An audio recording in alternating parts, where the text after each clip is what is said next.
React hooks use features of the React framework by calling special hook functions from within a component.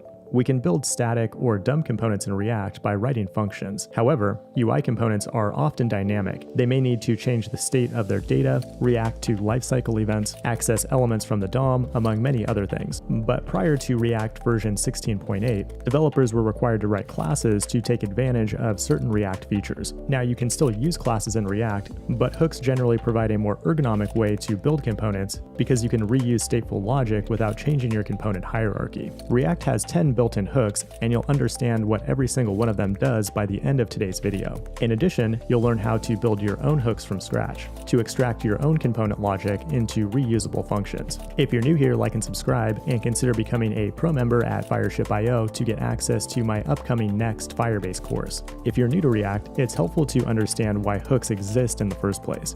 In the past, stateful logic, or data that changes within the application, was tightly coupled to a class-based component. That means in order to work with reactive data, you needed to create a component.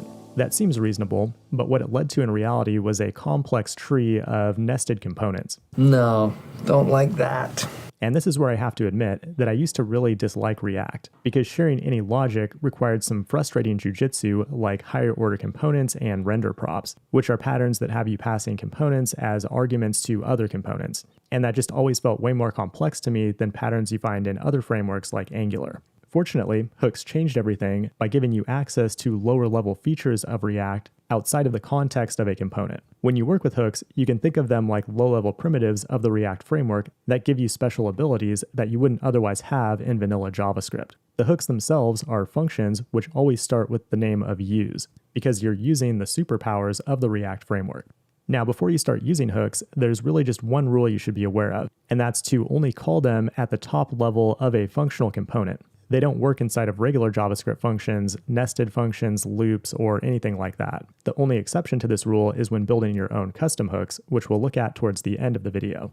Now the question becomes, what do these primitives or hooks actually do? Let's break them down one by one, starting with useState. UseState is easily the most important and often used hook. To import it in your React app, type use into the IDE, and that should give you a list of all of the hooks that are available to you. Highlight useState, then hit enter to automatically import it from React.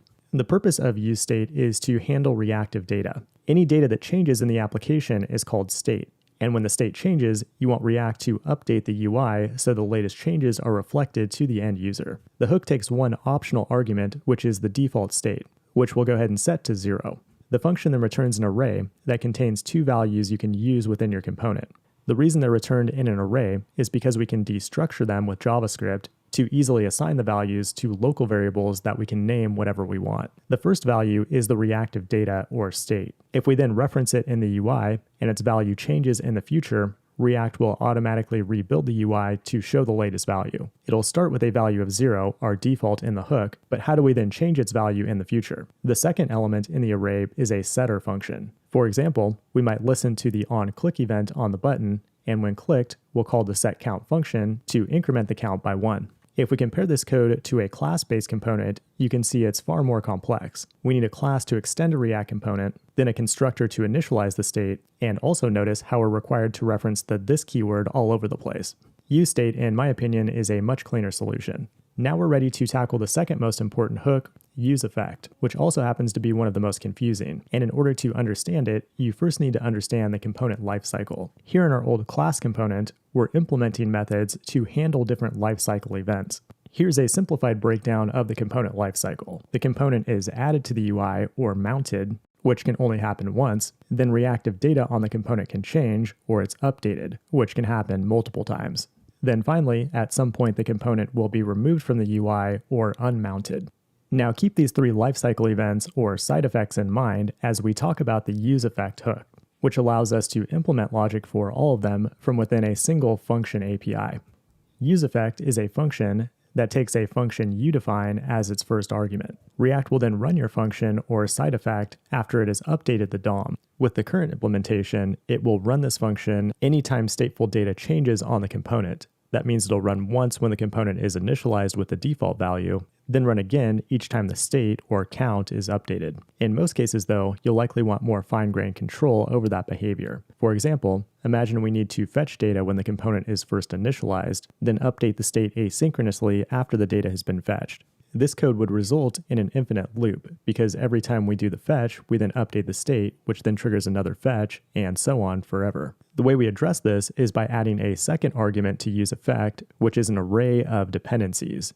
If you add an empty array, it means there are no dependencies, which means it will only run once when the component is first initialized. But in other cases, you might want to rerun the function anytime certain stateful data has changed. You can do that by adding the state to the dependencies array. Now React will track that value, and anytime it changes, it will rerun this function. Now, one last thing you might want to do with useEffect is run some teardown code when the component is destroyed. The way we implement a teardown function is to return a function from our useEffect callback. React will take the function returned here, then call it when the component is destroyed. And with that, let's move on to our next hook, useContext. This hook allows you to work with React's Context API, which itself is a mechanism that allows you to share or scope values throughout the entire component tree. Let's imagine we have an object called moods that can be happy or sad. To share the current mood across multiple disconnected components, we can create a context. One part of the application might be happy, so we use a context provider to scope the happy mood there. Now, any child component inside of it can inherit that value without needing to pass props down to the children. And that finally brings us to the useContext hook. It allows us to access or consume the current value from the context provider, which might live many levels higher in the component tree. Reading a parent value with useContext is much easier than passing props down through multiple children. Now, if the mood changes from happy to sad in the parent provider, the value here will be updated automatically. Now, if you've ever used React Context in the past, you've likely used the consumer component. The useContext hook is basically a cleaner replacement for the consumer. And now let's switch gears to useRef. This hook allows you to create a mutable object that will keep the same reference between renders. It can be used when you have a value that changes, kind of like setState, but the difference being that it doesn't trigger a re-render when the value changes. For example, if we tried to build a counter button with useRef, we could reference the current count by calling count.current. However, when we click the button, the count would never change in the UI because useRef doesn't trigger a re-render like setState does. So that can be useful when you need a mutable value. But a more common use case for useRef is to grab HTML elements from the DOM. We can start by creating a null reference called myButton, then connect it to the raw HTML button using the ref attribute. From there, we could reference the HTML button in a function to call native DOM APIs like click in this example, which would programmatically click the button. The bottom line is that when you need to grab an element from the DOM, useRef is the hook you're looking for. The next hook we'll look at is a pretty scary one, useReducer. But what it does is actually very similar to setState. It just goes about it in a different way using the Redux pattern, which works like this. Instead of updating the state directly, you dispatch actions that go to a reducer function, and that reducer function determines how to compute the next state. Now, just like useState, useReducer returns an array of two values, with the first value being the reactive state that you want to show in the UI. The second value is where things get different. Instead of a function that updates the state, you're given a function that can dispatch an action. An action is just an object that has a type, which can be any string you want, and an optional data payload. You might dispatch an action when a button is clicked, which will trigger your reducer function. The reducer function is something you define and pass as the argument to the useReducer hook. The function takes the current state and the action as arguments and uses these two values to compute the next state, which is usually handled inside of a switch statement. In this example, if the action is increment, we add 1. If it's decrement, we subtract 1. And lastly, I'll point out the hook also takes the initial state as its second argument. Now, you may be wondering why you'd ever want to use code like this, because it looks way more complex than just using setState. The answer, which not everyone will agree with, is that it helps your code manage complexity as it grows. As you add more components to your app, it becomes more difficult to manage state in a reliable and predictable way, and the Redux pattern can help with that. Now we're ready to move on to the useMemo hook, which can help you optimize computation cost for improved performance. But keep in mind that you don't want to prematurely optimize performance. So think of this hook as an opt-in tool to deal with expensive computations that you know are hurting performance. Let's imagine we have a counter again, but then we compute an additional property after that called expensive count that requires some kind of expensive computation. Instead of recomputing on every render, we can memoize the value. We write a function that returns the computed value. Then as a second argument, we add the dependencies to determine when this computation should be run, which in this case would be whenever the count changes. That's great for memoizing return values, but in other cases, you may want to memoize an entire function, in which case you're looking for the use callback hook. When you define a function in a component, a new function object is created each time the component is re-rendered. Usually this isn't a big deal for performance, but in some cases, you may want to memoize the function. A common use case is when you pass the same function down to multiple child components. By wrapping the function in use callback, we can prevent unnecessary re-renders of the children because they'll always be using the same function object. Now let's switch gears to one of the more confusing hooks, use imperative handle. If you build a reusable component library in React, you may need to get access to the underlying DOM element and then forward it so it can be accessed by the consumers of your component library. You can access a native DOM element with the useRef hook that we showed earlier. Then you can wrap the component in forward ref to make that ref available when someone uses this component. Now, use imperative handle comes in if you want to change the behavior of the exposed ref. You might want to modify the methods on the native element, but in reality, the need for this hook is probably pretty rare. And speaking of rare, another hook that you'll rarely need is use layout effect. It works just like the use effect hook with one small difference. Your callback will run after rendering the component, but before the actual updates have been painted to the screen. That means React will wait for your code to finish running before it updates the UI for the end user. But there may be situations where you need to calculate a scroll position or something else in the UI before the DOM is visually updated. And with that, we've reached the final built-in hook, use debug value. But this hook won't make a lot of sense until you start building your own custom hooks from scratch.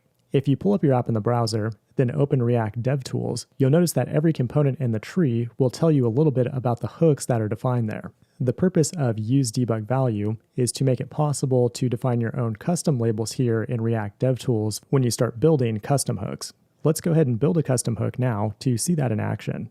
Notice how our component is using two hooks together.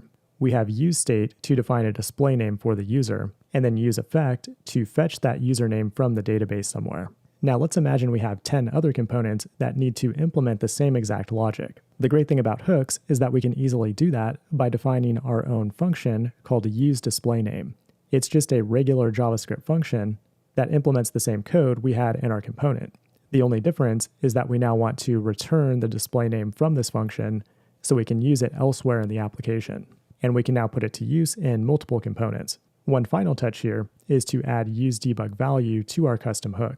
The argument passed to the hook will be the value shown in React DevTools. As you can see here, it shows the display name label along with the value, as well as a breakdown of the primitive hooks that went into this custom hook. And with that, we've looked at every single built-in React hook. If this video helped you, please like and subscribe, and consider becoming a pro member to get access to the upcoming React Firebase course. Thanks for watching, and I will see you in the next one.